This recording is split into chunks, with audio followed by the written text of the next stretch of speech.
كل مكان أهلا ومرحبا بكم. احنا معكم النهاردة في حلقة خاصة جدا ولقاء مع سعادة السفير دومينيك جو، سفير دولة سنغافورة لدى جمهورية مصر العربية. في حلقة اليوم هنتحدث عن المحطات الدبلوماسية الخاصة بسعادة السفير، وأيضا هنتحدث عن دولة سنغافورة كشعب وكطبيعه جغرافية. لو عايزين تعرفوا أكتر ومعلومات أكتر عن هذه الدولة المتميزة تابعوا معنا هذا اللقاء. كل مكان بيسعدنا ان يكون في ضيافتنا اليوم سعادة السفير دومينيك جو، سفير دولة سنغافورة لدى جمهورية مصر العربية. Your Excellency, please allow me to say thank you so much for having us today. Thank you. It's a pleasure to be here and to be with your audience as well. Your Excellency, at the beginning, we would like to know more about yourself. So can you please tell us more about your diplomatic stations before coming here to Egypt? Well, before coming to Egypt, I was first in Bonn, in Germany, and then in Berlin.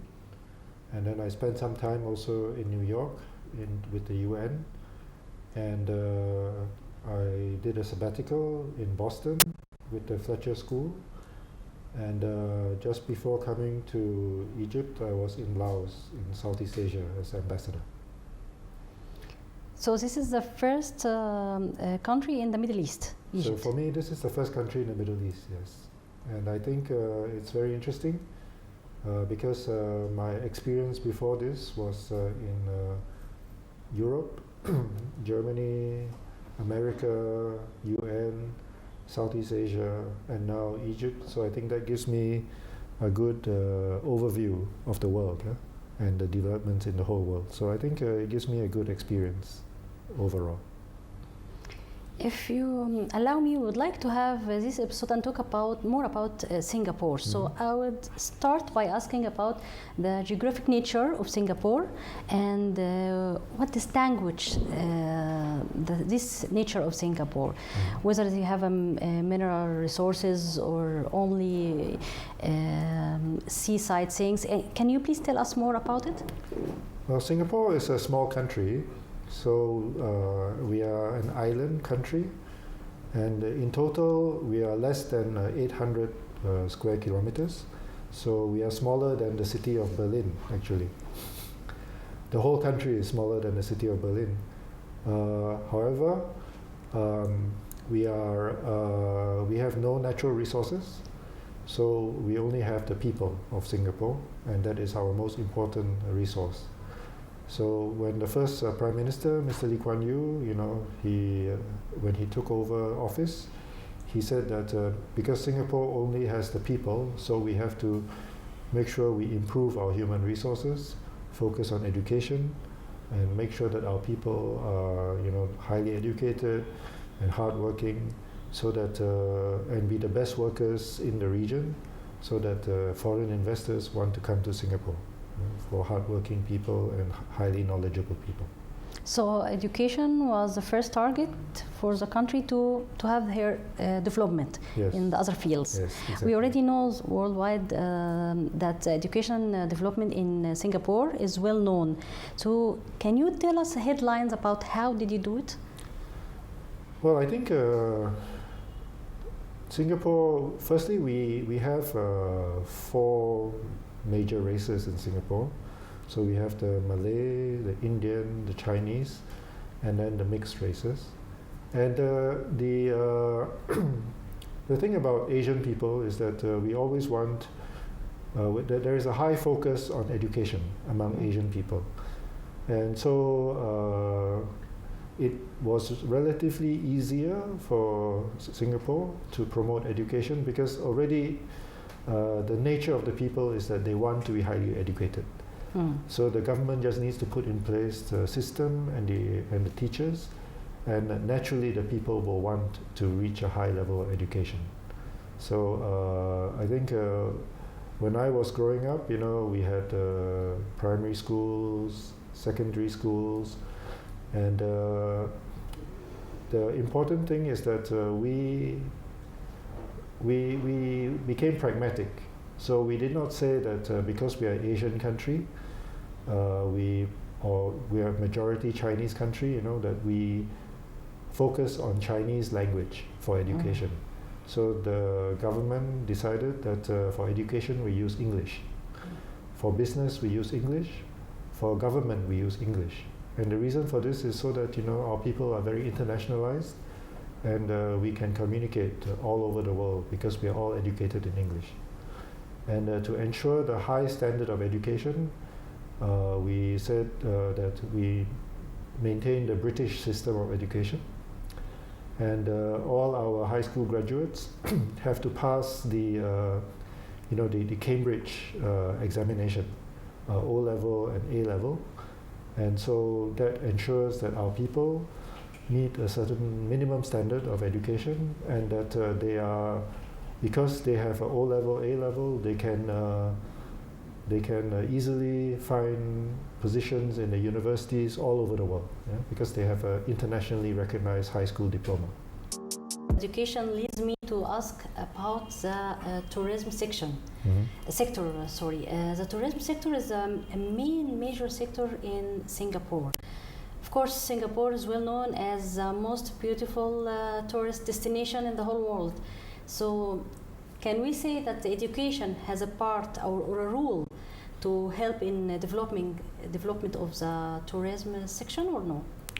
Well, I think in a sense, yes, because you need highly educated people to work in the tourism industry. For example, your tour guides, your hotel staff, your service people, all have to be highly educated so that they can serve the customers well.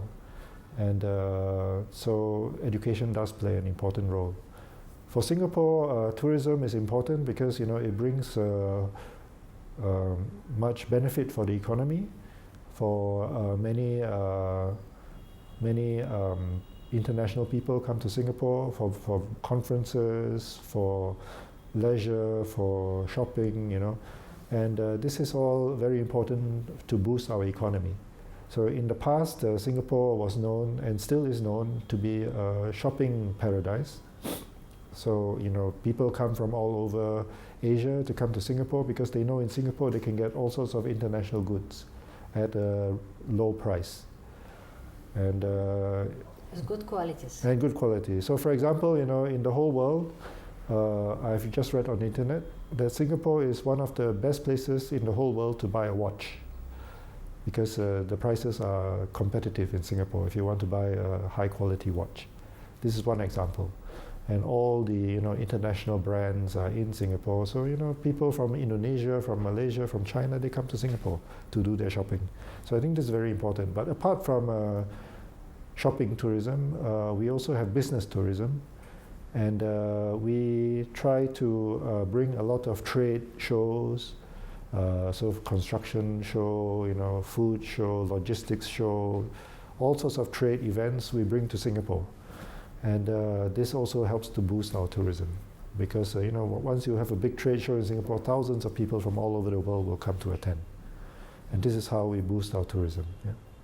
I mean, of course, apart from all the nice beaches and tourism attractions that we have. But of course, our tourism attractions cannot beat Egypt's tourism attractions. 4,000, 5,000 years of history.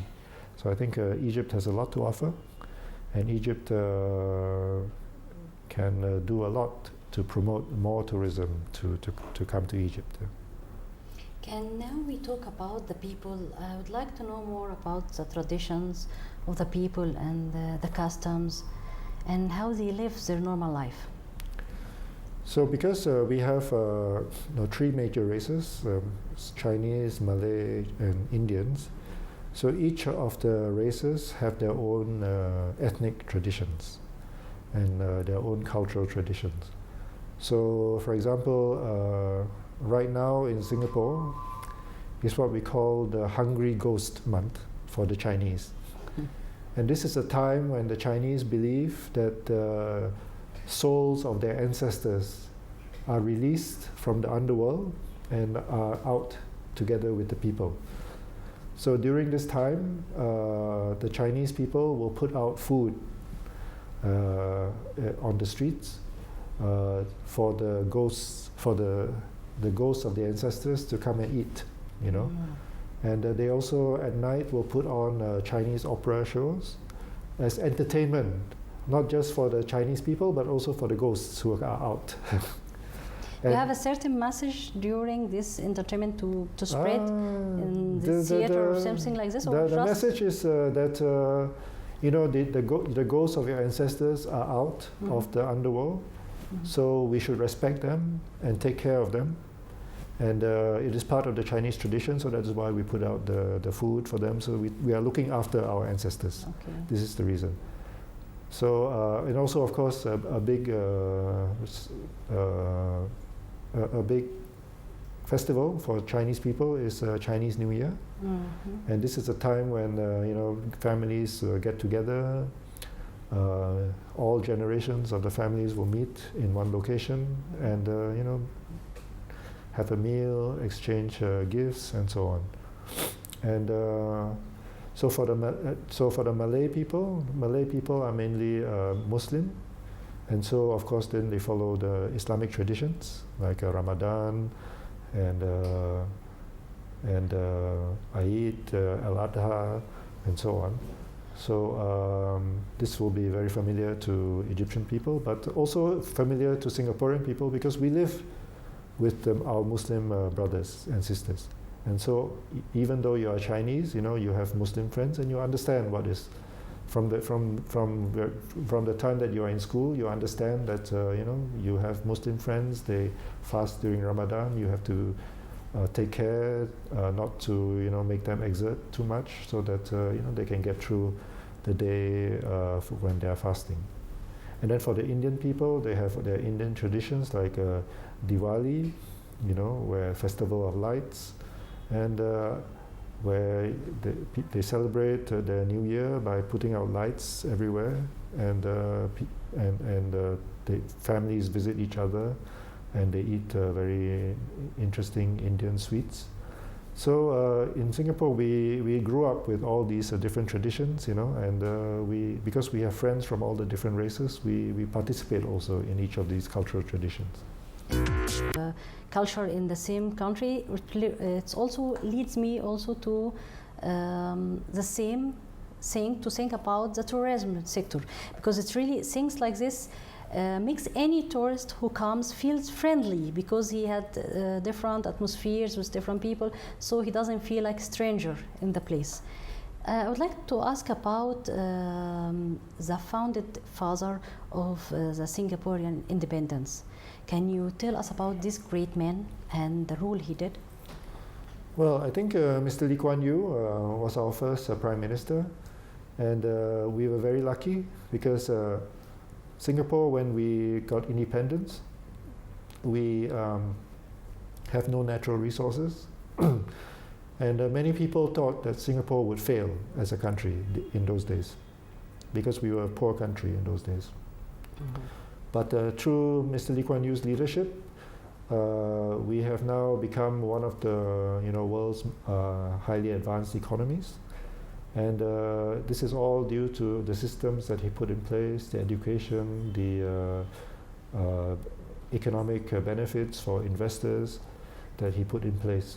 And in the old days, people used to, especially people from the West, used to criticize Mr. Lee Kuan Yew as being too strict, being authoritarian, being a dictator.